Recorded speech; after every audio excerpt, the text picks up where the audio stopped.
வணக்கம். இப்போ ஒரே நாடு ஒரே தேர்தல் இந்த ஒரு மாபெரும் முயற்சிக்கு மத்திய அமைச்சரவை ஒப்புதல் கொடுத்திருக்கிறது. இது மிக நல்ல திட்டம். ஏனென்றால் ஒவ்வொரு ஆண்டும் ஏதாவது ஒரு காலத்தில் ஏதாவது ஒரு மாநிலத்தில் தேர்தல் நடந்து கொண்டே இருப்பதனால் மக்களுக்கான திட்டங்கள் கிடைப்பது சிரமமாகிறது மட்டுமல்லாமல் மக்களின் நேரம் வீணாகிறது, மக்களின் வரிப்பணம் வீணாகிறது. அதனால் இது ஒரு நல்ல முயற்சி, மக்களுக்கானது மக்களுக்கு கிடைப்பதற்காக எடுக்கப்படும் ஒரு மிகப்பெரிய முடிவு. இது உடனே சும்மா அப்படியே பொத்தாம்பதுவாக உடனே எடுக்கப்பட்ட முடிவு அல்ல.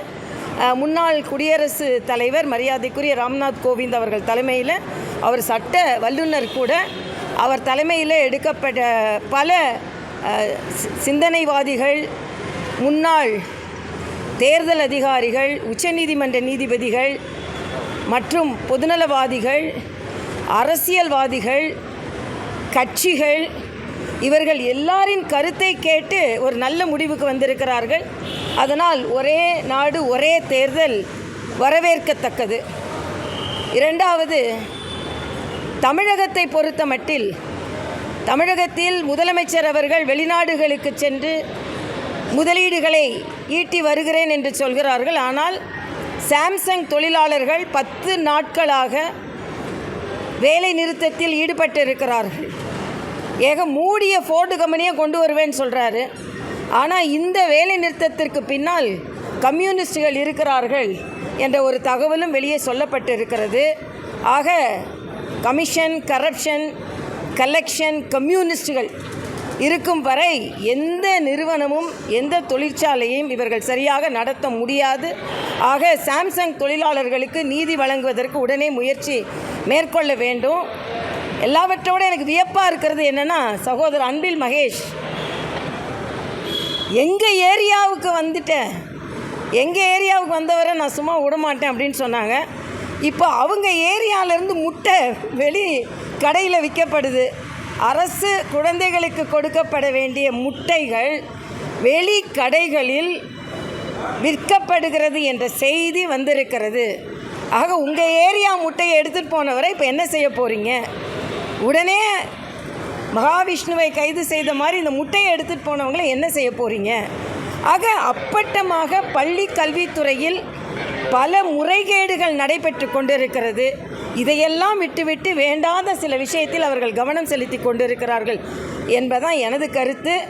அதே மாதிரி அண்ணன் திருமா அவர்கள் மறுபடியும் அவர் கூட்டணியில் ஏதோ ஒரு பிரச்சனைக்காகத்தான் இந்த மாநாடை நடத்துகிறார். அந்த மாநாடு கூட்டணியில் இருக்கிறாரா இல்லையா என்பதை விரிவுபடுத்துவதற்கா இல்லதை விரிசல் படுத்துவதற்கா என்பதுதான் இன்று பல பேரின் கேள்வியாக இருக்கிறது. ஒரே நாடு ஒரே தேர்தல் வரவேற்கக்கூடியதாக சொல்லியிருக்கீங்க. ஆனால் ஜம்மு காஷ்மீரில் 10 ஆண்டுக்கு பிறகு தேர்தல் நடக்குது. ஒரு மாநிலம் பிரிக்கப்பட்டு யூனியன் டெரிட்டரி ஆனதுக்கப்புறம் தேர்தல் ஒரே கட்டமாக நடத்த முடியாத கட்டமைக்கக்கூடிய நிலையில் ஒரு நாடு முழுவதும் ஒரே தேர்தல், ஒரே நாடு ஒரே தேர்தல் சாத்தியம் இல்லை. நம்ம ஜம்மு காஷ்மீரை எப்போவுமே விதிகளாக எடுத்துக்க கொள்ளக்கூடாது. இன்றைக்கி ஒரே நாடு ஒரே தேர்தல் நிச்சயமாக சாத்தியம் என்பதற்காகத்தான் இன்றைக்கி பார்த்திங்கன்னா பாராளுமன்றம், சட்டமன்றம், அதற்கப்புறம் உள்ளாட்சி.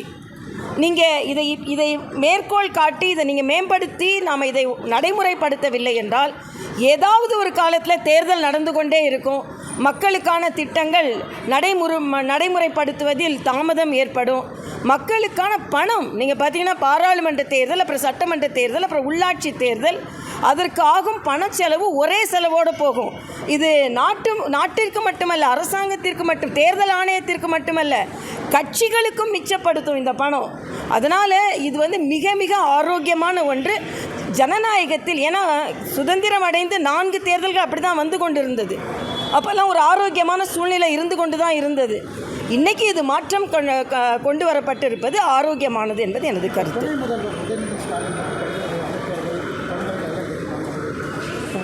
அதாவது திடீர்னு ஒரு வதந்தி, தம்பி உதயநிதி அவர்கள் திடீர்னு இன்றைக்கி துணை முதலமைச்சராக பதவி ஏற்றுருவார், முதலமைச்சர் அவர்கள் அறிவாலயத்துக்கு வந்துட்டாங்க, எல்லா அமைச்சர்களும் வந்துட்டாங்க அப்படின்னு என்ற பல பத்திரிகை சகோதரர்கள் கூட கேட்டாங்கன்னா எனக்கு ஒரு சந்தேகம், நிச்சயமாக இன்றைக்கி இருக்காது அப்படின்னு. ஏன்னா அவங்க பகுத்தறிவாதவாதிகள்.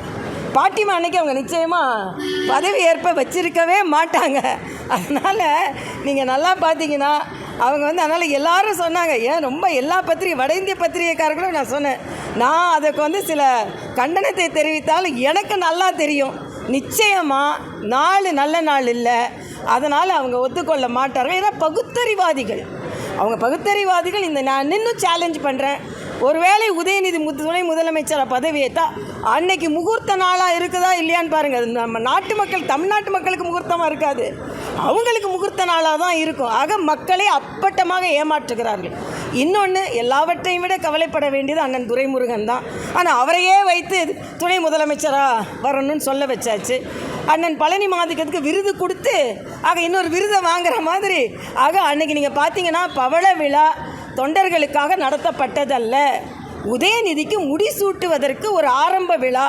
அதுதான் அது. இன்றைக்கி வந்து இதுதான் நாங்கள் வாரிசு அரசியல்னு சொல்கிறோம். திராவிட முன்னேற்ற கழக தொண்டர்கள் சிந்திக்க வேண்டும்.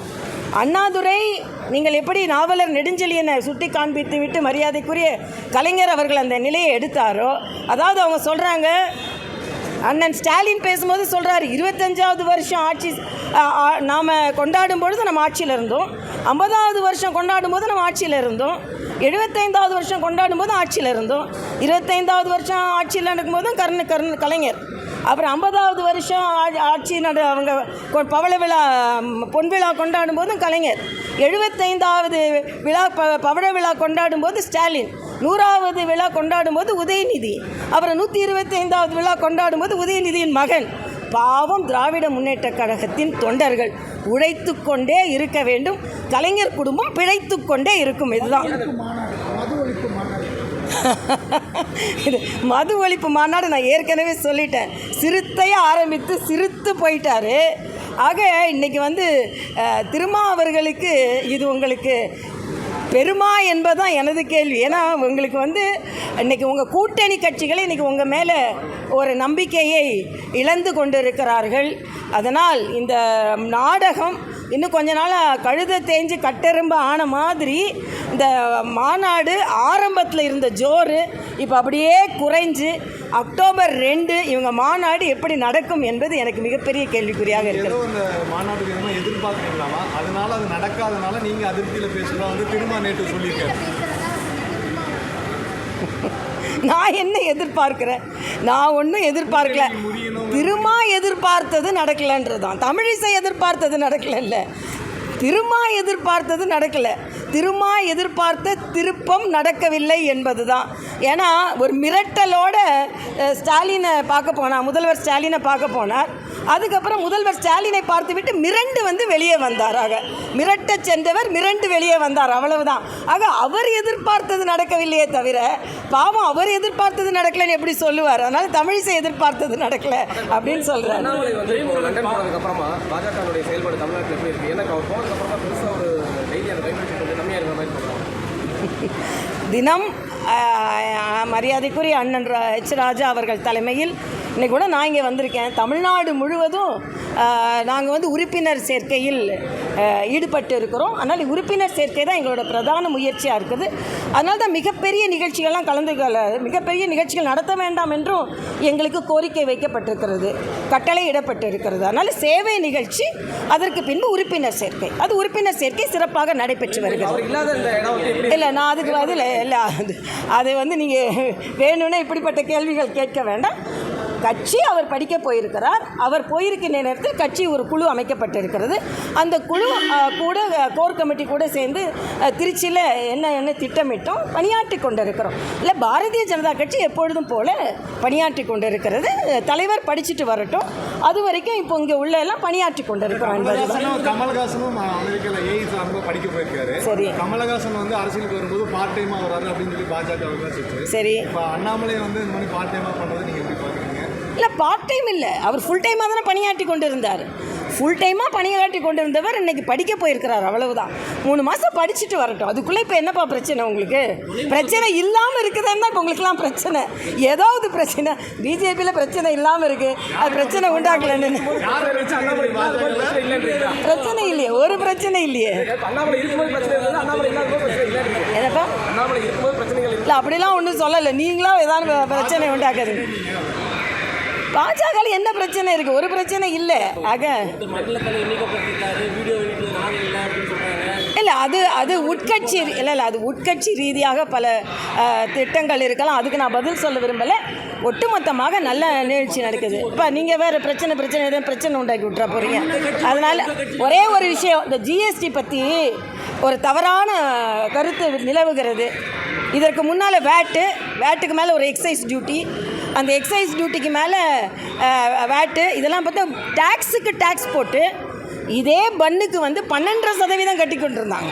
அப்புறம் அது 5% ஆச்சு. ஆக அதிகப்படியான வரியை குறைத்திருக்கிறது ஜிஎஸ்டி என்பதை நாட்டு மக்களுக்கு எடுத்து சொல்கிறோம். அதைத்தான் நாங்கள் எடுத்து சொல்ல விரும்புகிறோம். அதனால் நீங்கள் சந்தோஷம் தம்பிங்களா, போதும். இல்லை, நடிகை விஜய் தவறான பாதைன்னு சொல்லலை. அவர் வந்து ஒரு பொதுவான பாதையில் போனால் நல்லா இருக்கும் அப்படின்றது தான். ஒத்தை சாயம் பூசிக்கொண்டு அதில் போக ஆரம்பித்திருக்கிறார் என்பது எனது கருத்து.